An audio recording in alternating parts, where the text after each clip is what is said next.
आर्थिक रूप से पिछड़े वर्ग को केंद्र सरकार ने जोर शोर से आरक्षण की घोषणा की थी, लेकिन आर्थिक रूप से पिछड़े वर्ग के लिए लागू की गई शर्तें ऐसी है कि राज्य में तो इस वर्ग को फायदा मिल पा रहा है, लेकिन केंद्र की सरकारी नौकरियों से वर्ग अछूता रह गया है। यहां तक कि ईडब्ल्यूएस सर्टिफिकेट बनने में भी आंकड़ों का अंतर साफ देखा जा सकता है। ऐसे में कई संगठन आर्थिक रूप से पिछड़े वर्ग की इस विसंगति को लेकर लगातार सरकार का ध्यान आकर्षित कर रहे हैं। चलिए दिखाते हैं आपको हमारी खास रिपोर्ट।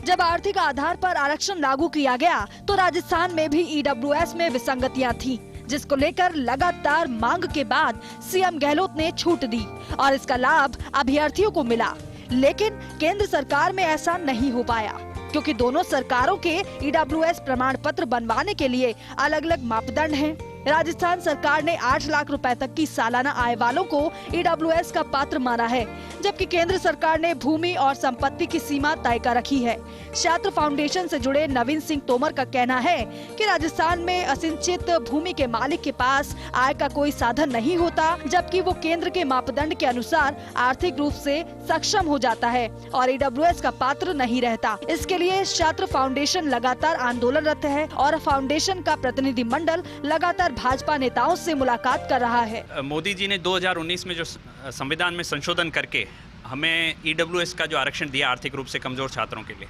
वो अव्यावहारिक हो गया है राजस्थान जैसी प्रदेश के अंदर। उसमें वह कह रहे हैं कि 5 एकड़ किसी का रेत का टीला है, उसको भी ये आरक्षण नहीं मिलेगा।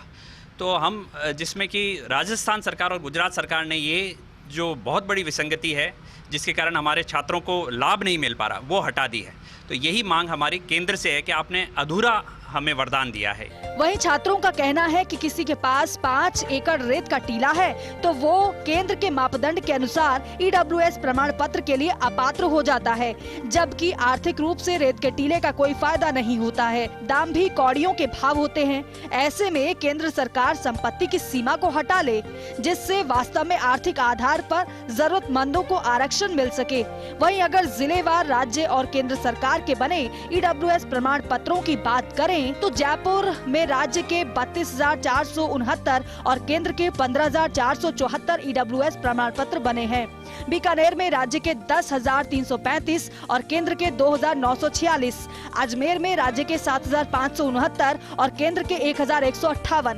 बांसवाड़ा में राज्य के 1,448 और केंद्र के 161, बारां में राज्य के 3,351 और केंद्र के 757, बाड़मेर में राज्य के 7,703 और केंद्र के 1,304, भरतपुर में राज्य के 12,984 और केंद्र के 7,554, भीलवाड़ा में राज्य के 10,010 और केंद्र के 1,114, बूंदी में राज्य के 5,009 और केंद्र के 746, चित्तौड़गढ़ में राज्य के 6,268 और केंद्र के 619, चूरू में राज्य के 13,521 और केंद्र के 2,035, दौसा में राज्य के 13,427 और केंद्र के 5,387, धौलपुर में राज्य के 9,618 और केंद्र के 4,921, डूंगरपुर में राज्य के 2,446 और केंद्र के 328, हनुमानगढ़ में राज्य के 6,934 और केंद्र के 1,483, जैसलमेर में राज्य के 5,522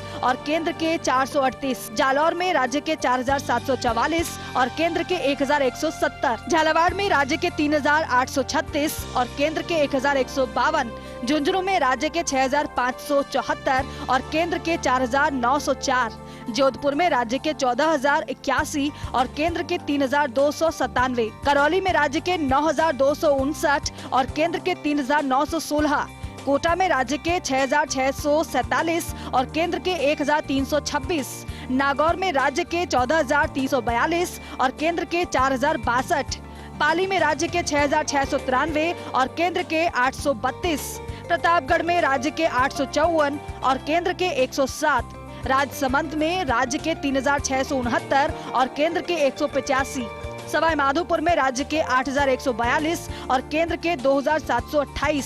सीकर में राज्य के 13,520 और केंद्र के 8,165, सिरोही में राज्य के 3,063 और केंद्र के 476, श्रीगंगानगर में राज्य के 5,970 और केंद्र के 2,204, टोंक में राज्य के 8,386 और केंद्र के 1,498, और उदयपुर में राज्य के 6,482 और केंद्र के 703 EWS प्रमाण पत्र बने हैं। विसंगति तो बड़ी भारी नजर आ रही है, जिसमें आप देख रहे हैं कि केंद्र का और जो बता रहे हैं राज्य का, उसमें बन नहीं पा रहे। एक तो ये एक मान्य नहीं है, अलग अलग जगह बनते, राजस्थान का अलग, और इन्होंने किया राजस्थान में तो 3 साल तक चलता है, जबकि केंद्र में ये 1 ही साल के बाद दोबारा बनवाना पड़ता है। और जैसे जो भूमि प्रावधान है उसके कारण बहुत से लोगों को समस्या का सामना करना पड़ रहा है और पूरे लाभ भी नहीं मिल रहे। हमारी मांग यही है कि ये केंद्र और राजस्थान, जैसे राजस्थान ने इसको सरलीकरण किया है, इसकी जो विसंगतियाँ दूर की है वो केंद्र भी कर दे, ताकि बच्चों को बार बार परेशानियों का सामना नहीं करना पड़े और वास्तविक जो लोग हैं उनको उनका अधिकार मिल जाए। राजस्थान सरकार ने EWS सर्टिफिकेट की वैधता 1 साल से बढ़ाकर 3 साल कर दी है, जबकि केंद्र सरकार ने इस तरह की कोई छूट भी नहीं दी है, जिसके चलते कुछ संगठन पुरजोर तरीके से इसकी मांग कर रहे हैं। चुनावी साल में ये मांग भाजपा के कोर वोट बैंक को भी प्रभावित कर सकती है। Lakshman Raghav, first India news, Bikaner.